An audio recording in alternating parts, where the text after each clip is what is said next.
Sometimes, I'm not gonna lie, sometimes I shoot for this, I get this, but I love shooting for this. He's your favorite rapper's favorite rapper, the man who rewrote the rules of lyricism, the God MC, and then he disappeared. No scandals, no arrests, no dramatic farewell, just silence. Rakim walked away from the spotlight at the height of his influence, leaving behind a legacy that shaped the greatest in the game from Kendrick Lamar to Eminem to Nas. Yet for years, fans were left wondering, what made the most respected lyricist in hip-hop vanish? And now, after decades of quiet, Rakim is finally breaking his silence. This isn't just a story about a comeback, it's about an artist who refused to compromise, an industry that changed too fast, and a legacy that stayed intact by walking away. Because what if the reason Rakim left is exactly what kept him legendary? Stick around because the truth behind his disappearance is deeper than anyone expected. Rakim isn't just a rapper, he's the foundation of modern lyricism. Before he arrived in 1987, most MCs spit rhymes with loud energy, basic patterns, and little structure. Rap was more about swagger and volume than technique. But when Paid in Full dropped, Rakim changed everything. His flow was calm, his delivery deliberate, and his rhymes complex. He didn't shout with whispered wisdom, and that silence hit harder than any scream. With DJ Eric B by his side, Rakim didn't just release an album, he redefined the blueprint for rap. He brought in internal rhyme schemes, poetic metaphors, and breath control like no one had ever heard. He treated verses like jazz, solo-slayered, rhythmic, unpredictable. His lyrics didn't just rhyme, they told stories. And those stories demanded you listen, not just nod your head. The line, "I take 7 MCs, put them in a line, and add 7 more brothers who think they can rhyme," wasn't just flexing, it was a warning shot to the entire genre. Suddenly, being a rapper wasn't about volume or chains. It was about craft, about brainpower, about depth. Rakim made MCing intellectual and still made it feel cool. His impact echoed far beyond the 80s. Nas famously called Rakim the father of lyrical rap. Eminem labeled him a god. Kendrick Lamar has said Rakim's conscious, spiritual style shaped the way he approaches his own storytelling. You can hear Rakim's influence in every bar, from Illmatic to Pimp a Butterfly as DNA, runs through the most celebrated albums in hip-hop history. And it wasn't just what he said, it was how he said it. At a time when most rappers relied on shock value, Rakim kept it clean.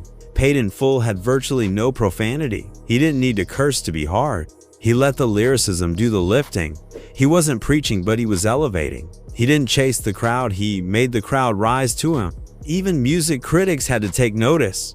Rolling Stone ranked Paid in Full among the 500 greatest albums of all time. The Source named him the greatest lyricist ever. NPR said his influence is everywhere and undeniable, but Rakim didn't let that go to his head.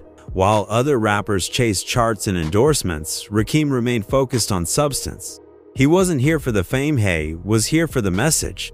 What made it even more remarkable was how selective he was. He didn't oversaturate. He didn't flood the market with mixtapes or merchandise. He gave the world just enough and then disappeared back into the shadows. And that mystery? It made him legendary. Because while his presence was rare, his impact was constant. But eventually, the silence grew louder than the music. Fans began to wonder, where did he go? Why did a man with this much influence, this much respect, suddenly fade into the background? Was it burnout? Was it disillusionment? Or did he see something in the industry the rest of us hadn't yet caught up to? Whatever the reason, one thing was clear: Rakim didn't vanish because he lost his talent. He stepped back while still standing at the top. And that raises a bigger question. What could possibly make the God MC walk away from the spotlight? Keep watching, because what he reveals next will change the way you see hip-hop's golden era and what it cost him to stay real in a game that rewards pretending. In the early 2000s, it looked like hip-hop was about to witness one of the greatest comebacks of all time. Rakim, widely regarded as the God M Chad, signed a deal with Dr. Dre's Aftermath Entertainment. It wasn't just another label signing, it was a collision of legends. On one side, you had Dre, the architect behind N.W.A., Snoop Dogg, Eminem, and soon-to-be 50 Cent. On the other, Rakim, the lyrical genius who shaped the very fabric of conscious rap. To fans, it felt like the rap gods were aligning.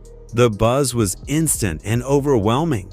Reports flew in that Dre and Rakim had already recorded 16 tracks. The album, tentatively titled Oh My God, was shaping up to be a once-in-a-generation event. In an era where collaborations were often forced or commercial, this one felt like it had divine purpose.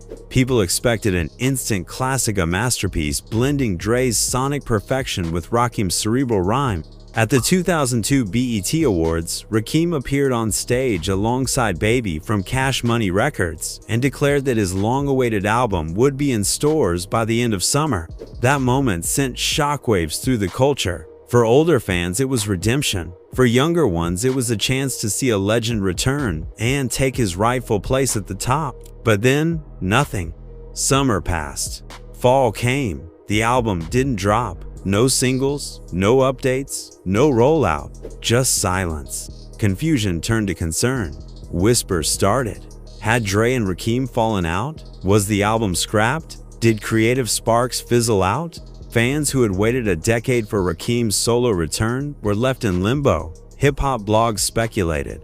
Forums debated. And while Aftermath continued to build an empire with 50 Cent's Get Rich or Die Tryin', Rakim's name slowly faded from the conversation. Behind the scenes, something had gone terribly wrong. Two of the most brilliant minds in the game had somehow hit a wall, and it left the culture asking a haunting question. How did one of the most anticipated albums in hip-hop history simply vanish? The truth behind the fallout wouldn't come out for years. But when it did, it revealed a deeper division that wasn't about music alone. It was about values, vision, and the price of staying true. Behind the closed doors of Aftermath's state-of-the-art studios, a dream collaboration was quietly unraveling. To the public, it still seemed like magic in the making.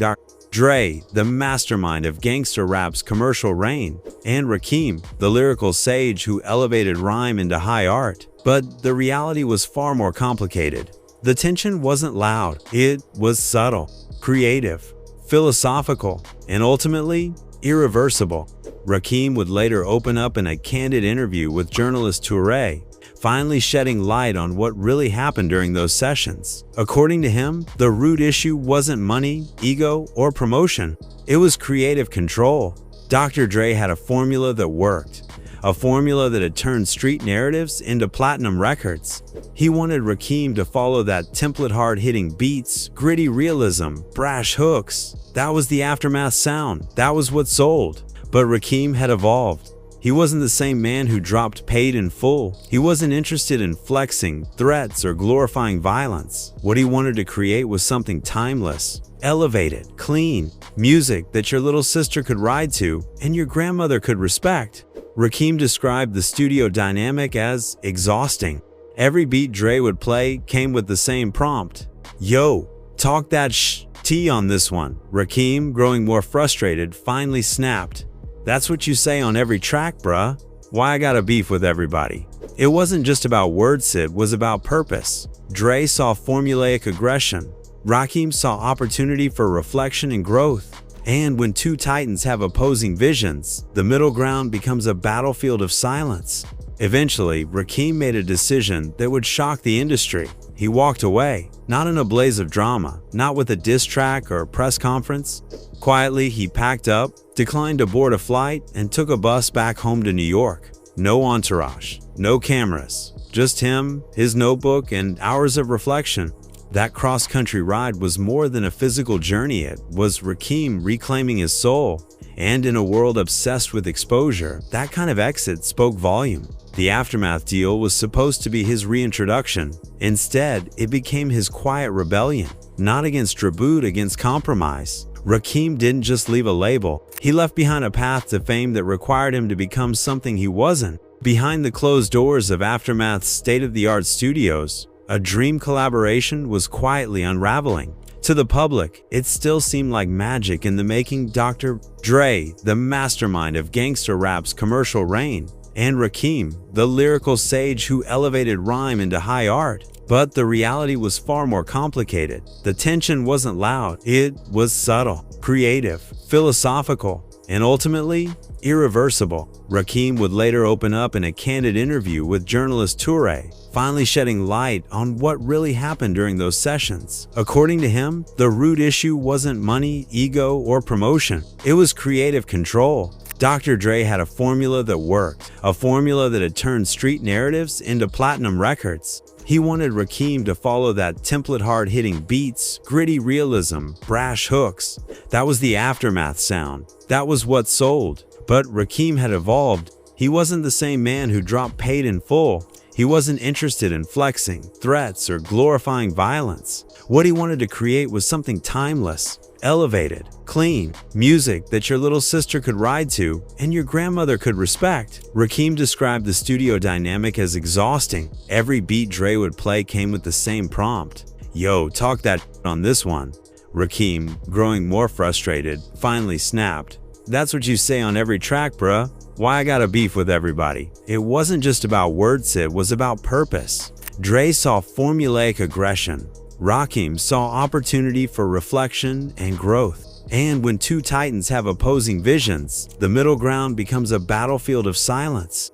Eventually, Rakim made a decision that would shock the industry. He walked away, not in a blaze of drama, not with a diss track or press conference. Quietly, he packed up, declined to board a flight, and took a bus back home to New York. No entourage, no cameras, just him, his notebook, and hours of reflection. That cross-country ride was more than a physical journey, it was Rakim reclaiming his soul. And in a world obsessed with exposure, that kind of exit spoke volumes. The Aftermath deal was supposed to be his reintroduction. Instead, it became his quiet rebellion. Not against tribute, against compromise. Rakim didn't just leave a label. He left behind a path to fame that required him to become something he wasn't. In 2009, after a full decade of silence, Rakim finally returned with The Seventh Seal. For longtime fans, it felt like a spiritual event. Expectations were sky high. The God MC was back, and people hoped for something transcendent, something that would remind the world why Rakim's name still held weight. But when the album dropped, the reception wasn't what anyone expected.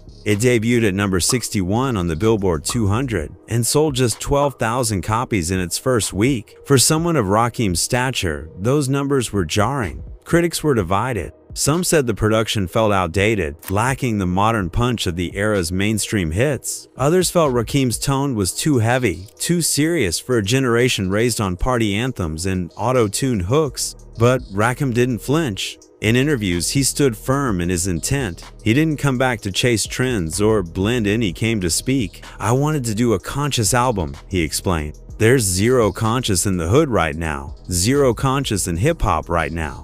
For him, The Seventh Seal wasn't about commercial validation. It was about release putting weighty thoughts and frustrations into the world, even if they didn't top the charts. "It's good that I got that off my chest," he said. "Now I can get back in the studio and have a little fun." To Rakim, it wasn't a flop, it was a purge. A message he had to deliver, whether the industry was ready to hear it or not. One of the most overlooked yet defining elements of Rakim's artistry is his deep connection to jazz. Long before he held a microphone, he held a saxophone. Growing up in a musically rich household with family members like his Aunt Ruth Brown and R.B. and jazz legend Rakim was immersed in the language of improvisation, rhythm, and tone. He studied the greats, especially John Coltrane, and internalized the way jazz musicians use breath, timing, and silence to speak volumes without saying a word. That influence never left him. In fact, it became the backbone of his lyrical style. "How can I make my voice the instrument?" he once asked. And that's exactly what he did, turning his delivery into a kind of verbal jazz, with syncopated flow, unexpected pauses, and melodic precision that sounded like no one else in the game. Rakim didn't rap just to rhyme, he composed. His bars were measured, intentional, and smooth like a saxophone solo, gliding over beats instead of punching through them. It's no wonder that later in his career, he began collaborating with live musicians like the Soul Rebels, a New Orleans jazz-funk brass band known for blending tradition with innovation. The result was a seamless fusion of hip-hop and live instrumentation, breathing new life into his classics and revealing how naturally his voice fit within a jazz framework. "It's like jazz trios," he explained. "Everyone builds off the same foundation, but there's room to take it different places." In that space between structure and spontaneity, Rakim found his lane that wasn't limited by radio trends or streaming algorithms. His music, like the jazz he loved, was meant to endure, to evolve. and to always sound just a little ahead of its time. In 2017, something happened that fans had almost given up on. Rakim reunited with Eric B for the first time in 23 years. After decades of silence, the iconic duo behind Paid in Full and Follow the Leader were back on stage, not just revisiting the classics, but reigniting a bond that helped shape hip-hop history. Their nationwide tour wasn't just about nostalgia, it was a homecoming for them and for the culture. Cities across the country welcomed them with open arms, and fans of all ages showed up, many bringing their own children to witness the legends they had grown up idolizing. Rakim spoke openly about how much the reunion meant to him. "The effect we've had on people's lives, it fuels the artistic fire," he said. That tour wasn't about fame or a last cash grab. It was about connection, about walking back into rooms filled with energy and realizing that his words from decades ago still echoed in the hearts of real people. For Rakim, the experience served as a reminder of everything he'd once walked away from, not because he didn't love it, but because he had to protect what it meant to him. On those stages, performing those songs, Rakim didn't just reconnect with the fans, he reconnected with himself. The tour reminded him of the power of authenticity. It reminded him why he started. And perhaps more importantly, it reminded him why he stepped away when the game started demanding something he could never be. The modern rap game thrives on speed drop a track today, trend by midnight, and get replaced by tomorrow. But Rakim was never built for that kind of cycle. His approach has always been deliberate, precise. "I'm careful with what I put out there," he once said. "I don't use catchphrases or slang that date a track." For him, every lyric should outlive the moment, not be trapped in it. That's why you won't find him flooding streaming platforms with features or chasing the next viral beat. He never cared for the spotlight if it meant dimming his integrity. Rakim doesn't reject the culture, simply refuses to let the culture define him. And despite staying quiet for long stretches, his influence hasn't budged. He's still mentioned in interviews, still referenced by legends. Because while trends fade fast, artists like Rakim prove that timelessness isn't loud, it's lasting. And that silence? It still speaks volumes. Rakim might not be dominating the charts or headlining viral playlists, but his fingerprints are still all over hip-hop. His name is spoken with reverence by the artists shaping today's lyrical landscape. Kendrick Lamar has acknowledged Rakim as one of his foundational influences, praising the way Rakim balanced complexity with clarity. J. Cole, known for his thoughtful narratives, often mirrors Rakim's approach to structure and flow. Lupe Fiasco once described Rakim as the first philosopher of rap, while Joey Badass credited him with teaching a generation the value of writing with intention. But Rakim's influence extends beyond the studio. Hip-hop museums from the Bronx to Atlanta preserve his legacy through exhibits and archives. University courses on hip-hop culture frequently use his verses as textbook examples of literary technique, and Genius continues to break down his lyrics with the kind of depth usually reserved for poetry. His work is dissected, studied, revered not for nostalgia, but because it still holds artistic weight. He's not just a rapper, he's become a living standard of excellence. Rakim transformed from performer to blueprint, from voice to curriculum. In a world that forgets fast, his work remains a long-standing reminder of what greatness sounds like: measured, intentional, and unforgettable. In a rare interview, Rakim revealed he's currently working on a book, something personal, reflective, and more revealing than anything he's released musically. It won't be a traditional memoir, but a deeper dive into the philosophies, experiences, and principles that have guided his journey. The same mind that dissected rhyme schemes and shaped a generation is now turning inward, exploring a lifetime of lessons that never made it to the mic. Though he's remained quiet in recent years, Rakim hasn't stopped creating. He still writes, he still records, but only when it feels right. He refuses to release music just to keep up with the pace of the industry. "I've been blessed to do this for 30 years and still feel the love," he said with humility. That love isn't tied to charts or sales hits, rooted in respect, earned through consistency, authenticity, and integrity. Rakim never truly left the game. He just chose silence over noise. He chose depth over trend chasing. And in doing so, he preserved something most artists lose over time: legacy. While others burned out or faded, Rakim stayed timeless because he stayed true. So the next time someone asks, "What happened to Rakim?" you tell them, he didn't disappear. He just never sold out. But we'd like to ask you, was Rakim right to walk away? Or did hip-hop lose something by letting him go? Drop your thoughts in the comments. Because if this is what we know now, imagine what he hasn't told us yet. And trust me, the story's not over.